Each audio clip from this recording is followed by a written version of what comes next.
So I'll hear people say, if you believe it, then you can achieve it. And the problem with that is they're leaving out the most important part of the equation. And that part is work, action, actually doing something. That's what you have to do to achieve anything. Yeah, you gotta believe it, but you better get the work done. When you're a kid, you're all potential. It's chaotic potential. It can manifest itself in any number of ways. And maybe you don't want to give that up. So you're like Peter Pan. You want to be a kid forever because you don't want to give up the potential. And you look out in the world and all you see are Captain Hooks, who've lost a hand, who are chased by death because that's the clock in the crocodile. It's already got a taste of him. He's terrified by death and he's a tyrant. Well, I don't want to grow up to be that. So I won't be disciplined at all. Well, that's no good because the way the potential transforms itself into actuality is through discipline. You say, well, I don't know what to do. It's like, that's okay. Nobody does. Go do something. Do the best thing that you can think of. Put the best plan you have into practice. It's not going to be perfect and it will change along the way. But it will change partly because you become disciplined pursuing the path. And as you become disciplined, you become wiser. And as you become wiser, you become able to formulate better and better plans.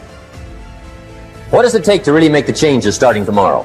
It also takes more than enthusiasm. I know we're hearing a lot about enthusiasm these days, but see, that just won't do the job. So you can get all excited about lifting 200 pounds till you get to the gym. And then you need a new excitement. And the new excitement is called discipline. Major step to human progress. Discipline. If there's one thing to get excited over, that's it. Get excited over your ability to make yourself do the necessary things.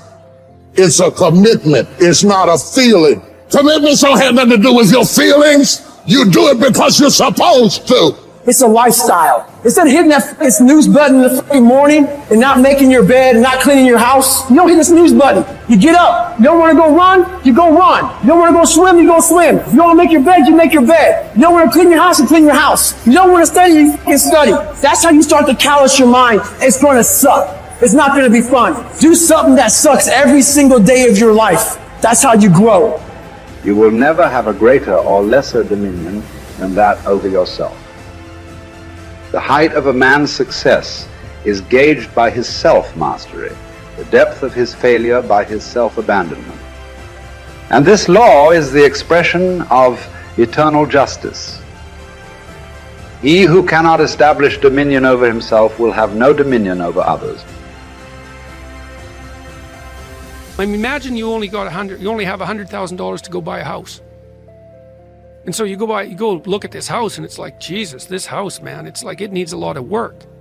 It's like, well, that's all you've got. Well, are you going to pretend that the house is okay the way it is? Or are you going to look for where it's rotten and where the plumbing doesn't work and where the stove doesn't work? You have to go and look and see where everything needs to be fixed. And that is harsh, man. And then in order to do that properly, someone has to have taught you, look, you aren't your problems. Well, you are. You're most fundamentally that which, if it confronts its problems, can solve them.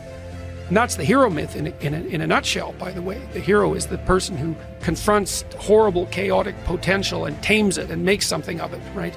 That's the fundamental human story. But the problem is that you have to face what you don't want to face in order to fix it. Yeah. And so you look at all the things about yourself that need to be burned off, that need to be dispensed with.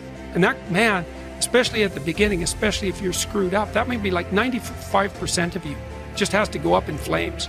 And it's painful. Even some of that stuff that you have to burn off doesn't want to die. And it'll scream in agony while you're burning it off. It's not pleasant. But if you know that you're the thing that can transcend your problems, most fundamentally, if you know you're the thing that, if it faces the problems, can transcend them, then you have the faith that would enable you to take stock of who you are. The chief task in life is simply this: to identify and separate matters so that I can say clearly to myself which are externals, not under my control, and which have to do with the choices I actually control. Where then do I look for good and evil?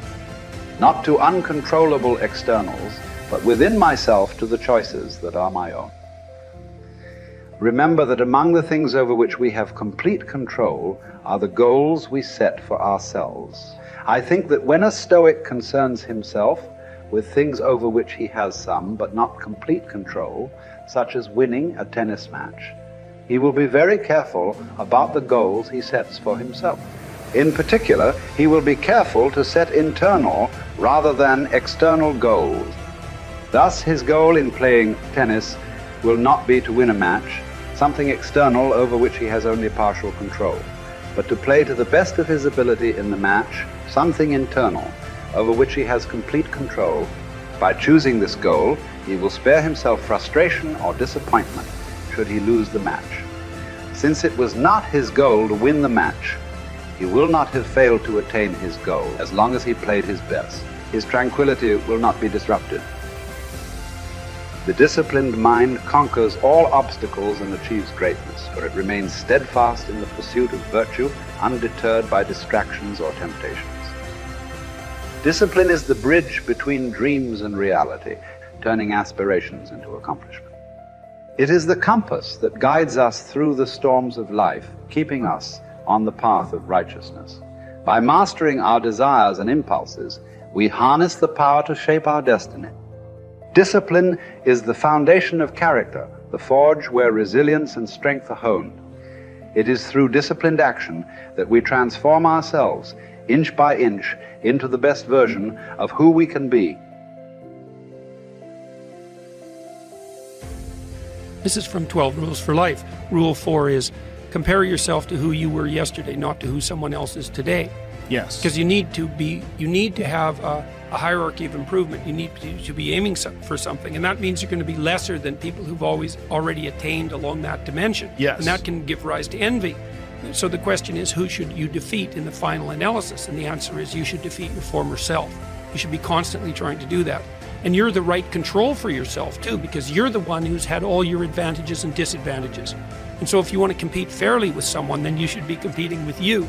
And it is the case, and this is what we were talking about too with regards to the self-improvement of the fighter, is, well, if you're improving yourself, then what you are doing is competing with your lesser self. And then you might also ask, well, what is that lesser self? And that lesser self would be resentful and bitter and aggressive and vengeance-seeking and all of those things that go along with having a negative moral character. And those are things that interfere with your ability to progress as you move forward through life. So it's very necessary to understand that this is why, I've been stressing this idea of personal responsibility. It's like, well, personal responsibility is to compete with yourself, is to be slightly better than yourself the next day. Yes. And it better in some way that you can actually manage, and that's humility. It's right, like, well, I'm a flawed person, I've got all my problems. Could I be as good as person X? It's like not the right question. The right question is, could you be slightly better tomorrow than your currently flawed self? And the answer to that is, if you have enough humility to set the bar properly low, then you could be better tomorrow than you are today.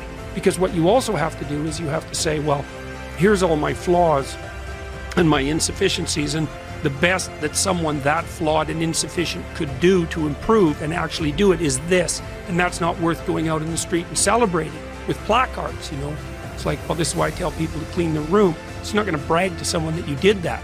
But someone as insufficient as you might be able to manage it. And that means you actually are on the pathway to self-improvement and you're transcending your former self. And you might say, well, what's the right way of being in the world, if there is such a thing? And it's not acting according to a set of rules. It's attempting continually to transcend the flawed thing that you currently are. And what's so interesting about that is that the meaning in life is to be found in that pursuit. So I've been laying that out in these discussions too, because I say, well, the fundamental issue is that life is tragic and difficult, very tragic and difficult for everyone. And it's also tainted by malevolence, because no matter how things are tragic and difficult, but there's always some stupid thing that you could do or someone else could do that could make it even worse than it has to be. So that's life. And you need an antidote to that, because that can embitter you. Constant contact with that. Just the tragedy, but the tragedy combined with betrayal and malevolence, that makes it even worse, especially if it's self-induced. Okay, so you need something to set against that so you don't get bitter and resentful. Well, what do you set against that? Doing something worthwhile. By your own definition, say. You need some reason to get the hell out of bed on a terrible day because you've got something good to do. Well, what's the best thing you can do? Transcend your current wretched and miserable self. There's meaning to be found in that, and and that's a meaning that's associated with responsibility. One of the things that I've been trying to lay out clearly is that life is hard. It's tainted by malevolence and betrayal. That can make you bitter. You need a meaning to offset that. Where's the meaning to be found? Not in rights, not in impulsive pleasure, but in responsibility. You take responsibility for yourself, so you take care of yourself. If you're good at it, you have some excess left over to take care of your damn family. If you're good at both of those, then you have some excess left over to take care of your community. Those are heavy burdens. You pick up the burdens, you find that's meaningful. The best way to pick up the burden is to continually improve yourself. And that's where the meaning is to be found. And so that meaning is in the continual self-transcendence. That's letting your old self die and the new self be reborn.